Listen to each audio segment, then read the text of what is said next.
በመካከለኛው ምስራቅ መንደዱን ቀጥሏል። በሰከንዶች ሁኔታዎች እየተለዋወጡ ነው።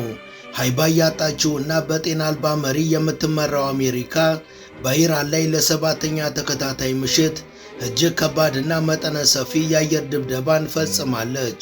የአጸፋ እርምጃዬ በጂኦግራፊያዊ ወሰንም ሆነ በጊዜ ገደብ የማይገደብ ነው ያለችው ኢራንም ከባህር ሻህን፣ ሃጂ ቃሲም ፓሼ እና አራሽ 2 የተሰኙ አዳዲስ ባላስቲክ ሚሳኤሎችንና አጥፍቶ ጠፊ ድሮኖችን በመጠቀም በቀጠናው የሚገኙና የአሜሪካ የጦር ቤዞችን ያስተናገዱ የአረብ ሀገራት ላይ የእሳት ዶፍ አውርዳለች። ባህሬንና ኩዌትን ባንቀጠቀጠው ጥቃት ከአሜሪካ ሰው አልባ የባህር ላይ ተሽከርካሪዎች እስከ አርቲፊሻል ኢንተለጀንስ ከካምፕ አፍሪጃን እስከ አሊ አልሳሊም የአየር ቤዞች ሙሉ በሙሉ ነደዋል። የኢራን ሚሳኤሎች በዚህ ሳያበቁ በኳታር፣ በኦማን፣ በዮርዳኖስ እና በሶሪያ የሚገኙ የአሜሪካ የጦር ሰፈሮችንም ዘይረዋቸዋል።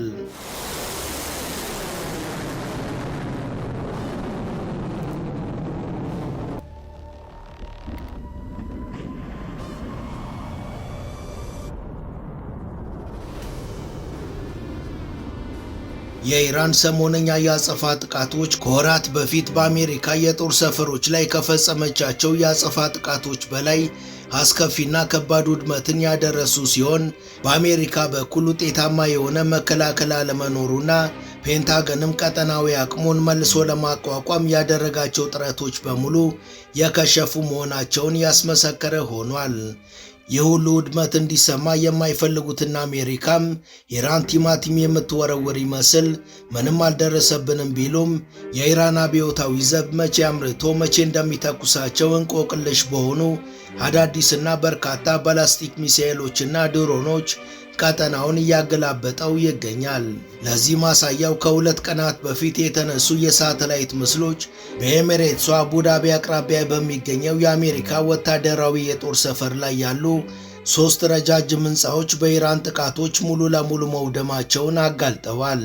የኢራን የባህር ኃይል የአሜሪካ ጦር ወታደራዊ እንቅስቃሴዎችንና ቁሳቁሶችን የሚያሳዩ ምስሎችን ይፋ አድርጎ እያንዳንዱ እርምጃችሁ በክትትላችንና ቁጥጥራችን ስር ነው፣ ከዓይናችን አልተሰወራችሁም፣ አውዳሚ የሆነው በቀላችንንም ጠብቁ ብሏል።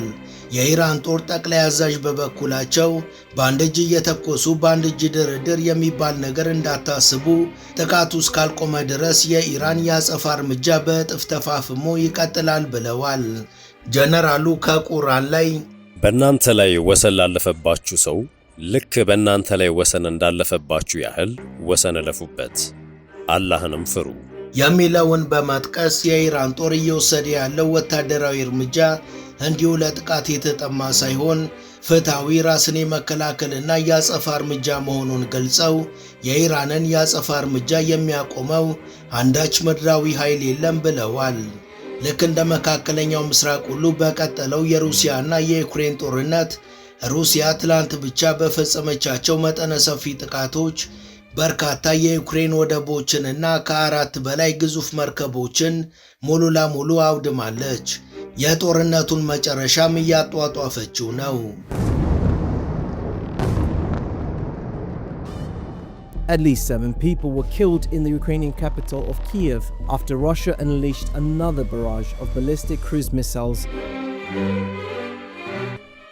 ሰላም ጤና ይስጥልን። በመላው ዓለም የምትገኙ ውድ የቻናላችን ቤተሰቦች በዛሬው መሰናዷችን እየተባባሰ ስለመጣው አሜሪካ፣ ኢራን እና እስራኤል መካከል ስለተከሰተው ግጭትና በምስራቅ አውሮፓ ደግሞ ዩክሬንን እየደቆሰቻት ስላለችው ሩሲያ እናስቃኛችኋለን። ቻናላችንን ሰብስክራይብ፣ ላይክ እና ሼር እንድታደርጉ እየጋበዝን ወደ መሰናዶው አለፍን።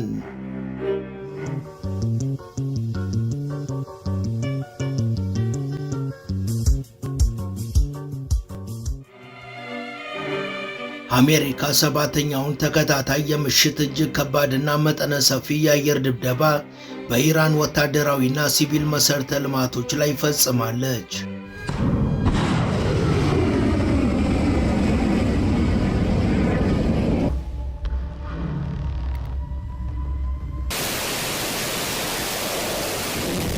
ጥቃቱ በሆርሙዝ ሰርጥ አካባቢ የሚገኙ የኢራን ወታደራዊ አቅሞችን እንዲሁም ደግሞ የሚሳኤልና የድሮን ጣቢያዎችን ለማዳከም የታለመ ነው።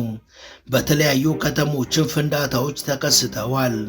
በኢራን ማዕከላዊ ክፍል በምትገኘው በያዝድ ከተማ 5 ከባድ ፍንዳታዎች የተሰሙ ሲሆን በደቡባዊቷ ሲሪክ ከተማ ደግሞ 3 ፍንዳታዎች ተከስተዋል።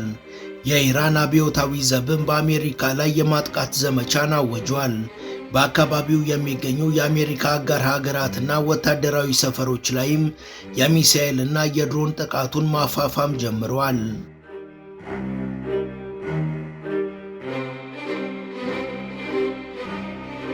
ይህ የአሜሪካ 7ኛ ጥቃት የተሰነዘረው ሁለቱ ወገኖች ከሳምንታት በፊት በስዊዘርላንድ ደርሰውበት የነበረውን የተኩስ አቁም ስምምነት መፍረሱንና ኢራን በሆርሙዝ ሰርጥ የሚያልፉ የንግድ መርከቦች ላይ ጥቃት መፈጸሟን ተከትሎ ነው። የአሜሪካ ጦር ለዚህ ጥቃት የጦር ጀቶችን፣ ድሮኖችንና የጦር መርከቦችን ተጠቅሟል። አሜሪካ የኢራንን ወታደራዊ አቅም ለማዳከም በስትራቴጂካዊ የባህር ዳርቻ መመልከቻዎች፣ የአየር መከላከያ ጣቢያዎች፣ ወታደራዊ ሎጂስቲኮችና የባህር ኃይሎች ላይ ትኩረት አድርጋለሁ ብትልም ድልድዮችን፣ ባቡር ጣቢያዎችንና አየር ማረፊያዎችን ጨምሮ መሰል መሠረተ ልማቶችን መምታታቸው ተረጋግጧል። በከርግ ደሴት አቅራቢያ ቆማ የነበረችው ቤሌማ ኤን122 የተባለችው የኢራን ባዶ ነዳጅ ጫኝ መርከብም ለሁለተኛ ጊዜ በሚሳኤሎች ተመታለች። ባለፉት 7 ቀናቶች በተፈጸሙ ጥቃቶች በትንሹ 46 ሰዎች መሞታቸውንና ከ400 በላይ መቁሰላቸውን የኢራን ባለሥልጣናት አስታውቀዋል። በስድስተኛውና በሰባተኛው ምሽት ጥቃት በባንደር ሐሚል ድልድይ ላይ የደረሰውን ጥቃት ጨምሮ 8 ሰዎች መገደላቸው ተረጋግጧል። በደቡብ ምስራቅ ኢራን ሻር በሚገኝ ወታደራዊ ሰፈር ላይ በተሰነዘረ ጥቃትም 7 የኢራን ወታደሮች ተገድለዋል። በሰሞኑን የጦርነቱ መባባስ ዙሪያ አስተያየታቸውን የሰጡት የቀድሞ የአሜሪካ ስቴት ዲፓርትመንት ቺፍ ኦፍ ስታፍ ኮሎኔል ላውሰን ዊልክሰን የጦርነት አሜሪካ በኢራን በኩል ከቻይና ጋር እያከናወነች ያለው ጦርነት ነው። በከፍተኛ ሁኔታ ሰለባዋ ኢራን ብትሆንም ጦርነቱ ግን ከመጋረጃ ጀርባ በአሜሪካና በቻይና መሃል ነው ብለዋል። They're fighting China and they're doing it on 2 very vivid fronts right now. Ukraine through Russia. በአሁኑ ሰዓት በዚህ ጦርነት አሜሪካ በዋናነት እየተዋጋች ያለችው ኢራንን ሳይሆን ቻይናን ነው። ቻይና የዓለማችን ቁጥር 2 የኢኮኖሚ ባለቤት መሆኗ የትራምፕ አስተዳደርን እንቅልፍ የነሳ ነው። ከዚህ አንጻር አሜሪካ ከቻይና ጋር ቀጥተኛ ጦርነት ባትገጥምም እንኳ የእሷ ወዳጅና የእሷ ስትራቴጂካዊ አጋር የሆኑ ሀገራትን በመምታት የእጅ አዙር የውክልና ጦርነትን እያደረገች ነው። የቬንዙዌላውም ሆነ የኢራኑ ይህንን የሚያሳዩት። ኢራን በአሜሪካ ጥቃቶች ሳቢያ ከፍተኛ ቁጣ ውስጥ በመግባት በባህረ ሰላጤው በሚገኙና የአሜሪካ የጦር ሰፈሮችን በሚያስተናግዱ የአረብ ሀገራትና የአሜሪካ ንብረቶች ላይ መጠነ ሰፊ የድሮንና የሚሳኤል ጥቃቶችን ጀምራለች።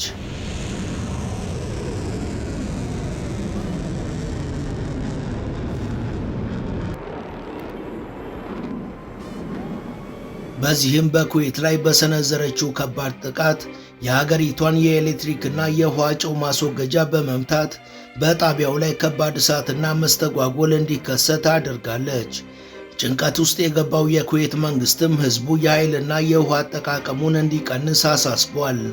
ኢራን ከዚህ ባሻገር በኳታር፣ በባህሬን፣ በኦማን፣ በዮርዳኖስና በሶሪያ የሚገኙ የአሜሪካ የጦር ሰፈሮች ላይ ጥቃቷን መፈጸሟን የኢራን አብዮታዊ ዘብ አስታውቋል። ሌሎች የዓለማችን ትላልቅ ሚዲያዎችም ጥቃቶቹ መፈጸማቸውን አረጋግጠዋል። በኢራን ከፍተኛ ድብደባ ሳቢያም በኩዌት ዓለም አቀፍ አውሮፕላን ማረፊያ የበረራ አገልግሎቶች መቋረጣቸውን የሀገሪቷ ብሔራዊ አየር መንገድ አስታውቋል። ኩዌት ኤርዌይስ በበኩሉ በቅርብ ጊዜ በተሰነዘሩት የኢራን ጥቃቶች ምክንያት በኩዌት ዓለም አቀፍ አውሮፕላን ማረፊያ የአውሮፕላኖች መነሳትም ሆነ ማረፍ አገልግሎት ለጊዜው በመቋረጡ ሳቢያ አገልግሎት መስጠት እንደማይችል ገልጿል።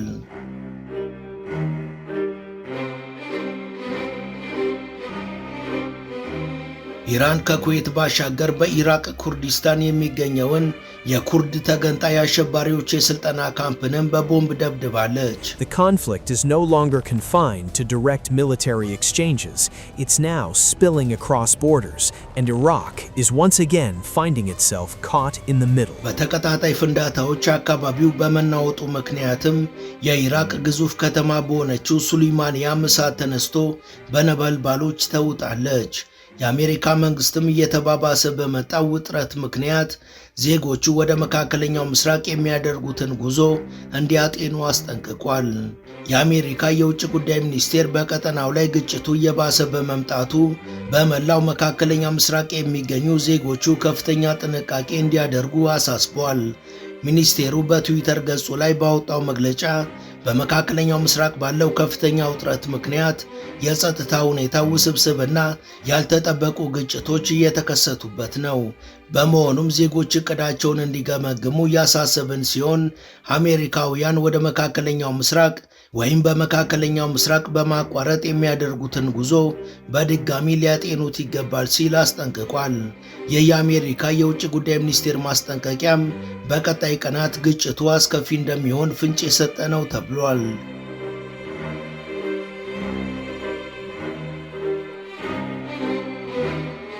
በሰሜናዊ ህንድ ውቅያኖስ ላይ የነበረ የአሜሪካ የጦር መርከብም ከኢራን ባህር ኃይል በተተኮሰበት ሚሳኤል ሳቢያ የጉዞ አቅጣጫውን ለመቀየር መገደዱ ተገልጿል። የኢራን ጠቅላይ መሪ ወታደራዊ አማካሪ የሆኑት ሬዛኢ እንደገለጹት አሜሪካ የምትከተለው ጦርነትንና ድርድርን ጎን ለጎን የማስኬድ ስትራቴጂ አሁን ላይ አክትሟል።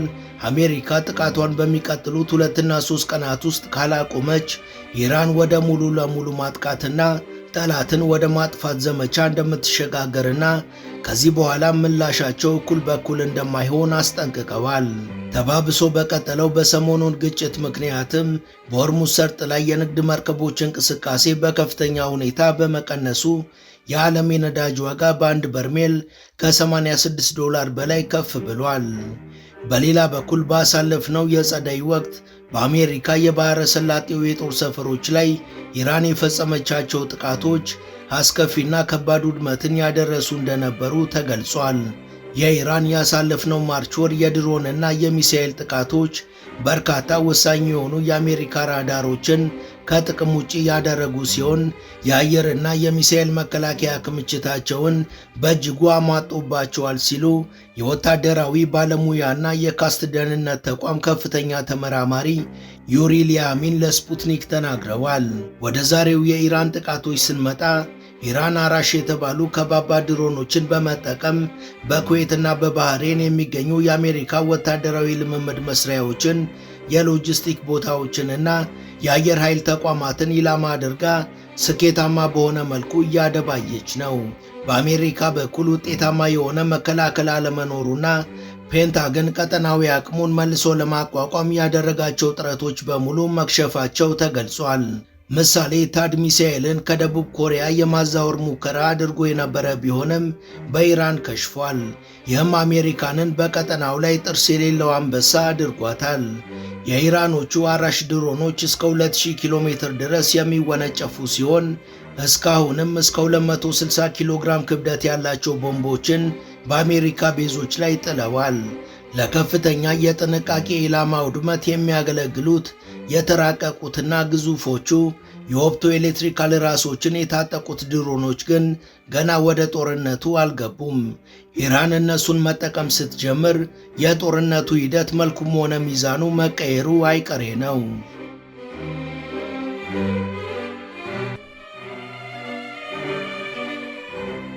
የሁቲዎች መሪ ሩሰላ በበኩሉ ሳውዲ በየመን ላይ እየተካሄደ ያለውን ሰፊ ጥቃት የምትቀላቀልና በግጭት ውስጥ ያላትን ተሳትፎ የምታጠናክር ከሆነ ሁሉም የሳውዲ የነዳጅ ተቋማትና ሌሎች መሠረተ ልማቶች የሚሳኤል ጥቃት ኢላማ እንደሚሆኑ አስጠንቅቀዋል። በሌላ በኩል በተባበሩት አረብ ኤሚሬትስና በሳውዲ አረቢያ የሚገኙ የትራምፕ ንብረቶችን ለመምታት ዝግጁ መሆኑን የኢራን አብዮታዊ ዘብ አስታውቋል። ይህም በርካታ የጎልፍ ክለቦችንና ሰማይ ጠቀስ ሕንፃዎችን የሚያካትት ሲሆን በዱባይ የሚገኘውን ትራምፕ ኢንተርናሽናል ሆቴል ኤንድ ታወር፣ በጅዳ የሚገኘውን ትራምፕ ፕላዛ እና በሪያድ የሚገኘውን ትራምፕ ታወርን ይጨምራል። ይህ በእንዲህ እንዳለ በትራምፕ ምስል የተሰናዳና በኢራን ሕዝብ ያጸፋ በቀል ባህር ውስጥ ትሰምጣላችሁ የሚል መፈክርን ያዘለ አዲስ የግድግዳ ስዕል በኢራን ዋና ከተማ ቴሄራን ተሰቅሏል። በሌላ በኩል ጁላይ 16 የተነሱ የሳተላይት ምስሎች ደግሞ በተባበሩት አረብ ኤሚሬትሷ አቡዳቢ አቅራቢያ በዛይድ በሚገኘው የአሜሪካ ወታደራዊ የጦር ሰፈር ውስጥ ያሉ 3 ረጃጅም ሕንፃዎች መውደማቸውን አሳይተዋል። ቀደም ሲል የኤሚሬትስ ባለሥልጣናት በአቡዳቢ ላይ በተሰነዘረው ጥቃት ወቅት የኢራንን ድሮኖችና ሚሳኤሎች በተሳካ ሁኔታ መተው መጣላቸውን አስታውቀው የነበረ መሆናቸው የሚታወስ ሲሆን አሁን ላይ ባለሥልጣናቱ መዋሸታቸውም ተረጋግጧል። በዚህ ዙሪያ የተናገረው የፖለቲካ ተንታኙ ተከር ካርልሰን አሜሪካ እዚህ ችግር ውስጥ የገባቸው እስራኤልን ማስቆም ባለመቻሏና ከምትፈልገው ውጪ ስለሆነችባት ነው። ለዚህም ጥፋተኛዋ ራሷ አሜሪካ ናት ብሏል። The United States is unwilling to, or maybe unable, who knows, to restrain Israel. Like, I'm on the outside. አሜሪካ እስራኤል አላስፈላጊ ጥቃቶችን ከመፈጸም እንድትታቀብ ማድረግ አልቻለችም። አሜሪካ የቱንም ነገር አድርጊ ብትላትም እስራኤል አሜሪካን በፍጹም አትሰማም። አሁን አሜሪካ የከፋ ጦርነት ውስጥ ለመገኘቷ ዋነኛ ምክንያቱም እስራኤልን በአግባቡ መግራት ባለመቻሏ ነው። ይህ ሁሉ እየሆነ አሜሪካ ዛሬም እስራኤልን መርዳት መቀጠሏ ነገሩን ጉራማይሌና አስቂኝ ያደርገዋል። ከመካከለኛው ምስራቅ ባህር ማዶ ጀርባ ደግሞ እስራኤልና ሩሲያን ዓይንና ናጫ የሚያደርግ መረጃ ተሰምቷል። እስራኤል የዩክሬንን የጦር መሳሪያ በሚስጥር ስታንቀሳቅስና ስታመርት መቆየቷን የሚያረጋግጥ አስደንጋጭ መረጃ ወጥቷል። እስራኤል በዩክሬን ጉዳይ ላይ ገለልተኛ መሆኗን ከገለጸች ወደ 4 ዓመት ገደማ ቢሆናትም ከዚህ ይፋዊ አቅሟ በስተጀርባ ግን ቀጣይነት ያለው የእስራኤል የጦር መሳሪያ የመርጃና የቅጥር ወታደሮች ፍሰት ወደ ኪየቭ ሲጎርፍ ቆይቷል። ሰሞኑን ይፋ የወጡት የዩክሬን የመረጃ መኮንን የኮሎኔል ዢኮቪች የደህንነት የስልክ ንግግሮች እንደሚያሳዩት ሞሳድ ለዜሌንስኪ አገዛዝ የላቀ የደህንነት ሶፍትዌርን አቅርቧል። ይህም ውሸትን በመለየት ረገድ 90 በመቶ እርግጠኛነት አለው የተባለ ድንቅ የዲጂታል ፖሎግራፊ ወይም የውሸት መመርመሪያ መሳሪያ ነው። ከ2022 ጀምሮም የእስራኤል ሚሊተሪ ኩባንያዎች ለዩክሬን ከፍተኛ ጥራት ያላቸውን የሳተላይት ምስሎችን አቅርበዋል። የእስራኤል መገናኛ ብዙሃን እንደሚሉት ከሆነ ዲፕሎማሲያዊ ቀውሱንና እጅ ከፍንጅ መያዝን ለማስወገድ ሲባል አብዛኛው መረጃ ብራሰልስ በሚገኘው በኔቶ ዋና መስሪያ ቤት በኩል እንዲተላለፍ ተደርጓል። ዩክሬንም በምላሹ በእውነተኛ ውጊያ ላይ የተፈተኑ የድሮን መከላከያ ስልቶችን፣ የኤሌክትሮኒክስ መከላከያዎችንና የድሮን መረቦችን ለእስራኤል ሰርታ ልካለች። በዩክሬን የእስራኤል አምባሳደር ኮርኔቹክ በታህሳስ 2026 ይህን የሁለቱ ሀገራትን ድብቅ ትስስር ያረጋገጡ ሲሆን የመረጃም ከኢራን ጋር እየጨመረ ከመጣ ውጥረት አንጻር እስራኤል የድሮን መንጋ ጥቃቶችን ለመመከት የሚያስችል ወሳኝ ስልት እንደተሰጣት ገልጸዋል።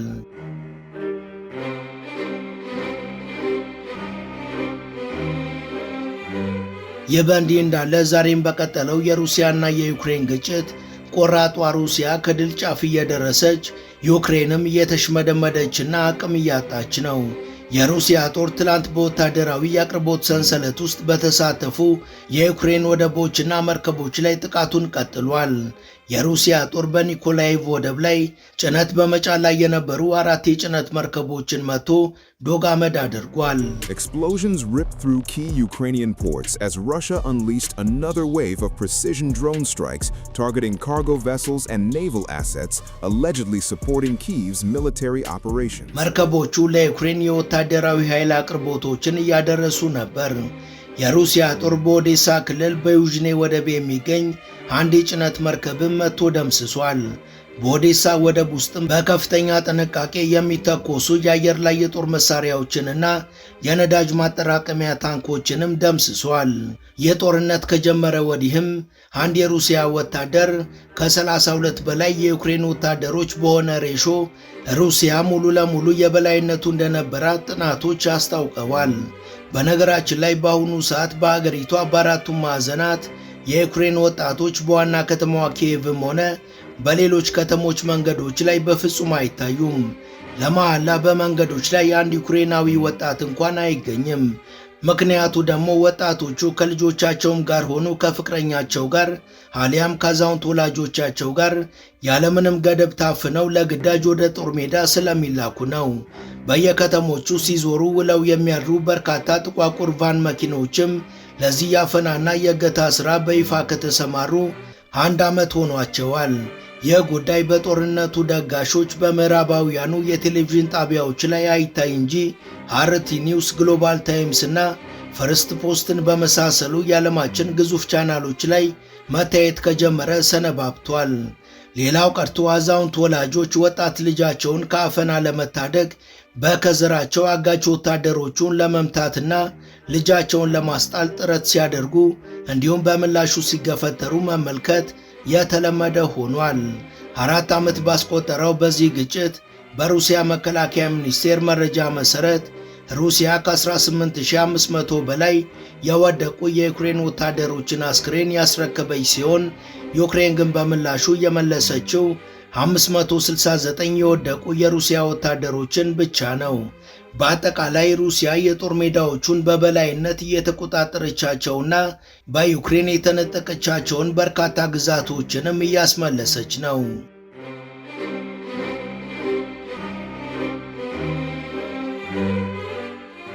ወደ ቻናላችን ቤተሰቦች ዳግም ስለተቀሰቀሰው የአሜሪካ የኢራንና የእስራኤል ግጭት እንዲሁም ደግሞ ስለቀጠለው የሩሲያና የዩክሬን ጦርነት ያስቃኘናችሁ የዛሬው መሰናዶአችን ይህን ይመስል ነበር። እስከ ዝግጅታችን ፍጻሜ አብራችሁን ስለነበራችሁ ከልብ እናመሰግናለን። በቀጣይ ቢሰሩ የምትሏቸውን ርዕሰ ጉዳዮች ብጠቁሙን ደስ ብሎን እንቀበላለን። ቻናላችንን ሰብስክራይብ፣ ላይክ እና ሼር በማድረግ ወዳጅነታችሁን ታጠናክሩ ዘንድ እየጋበዝን ለዛሬ በዚሁ ተሰናበትን። ሰናይ ጊዜ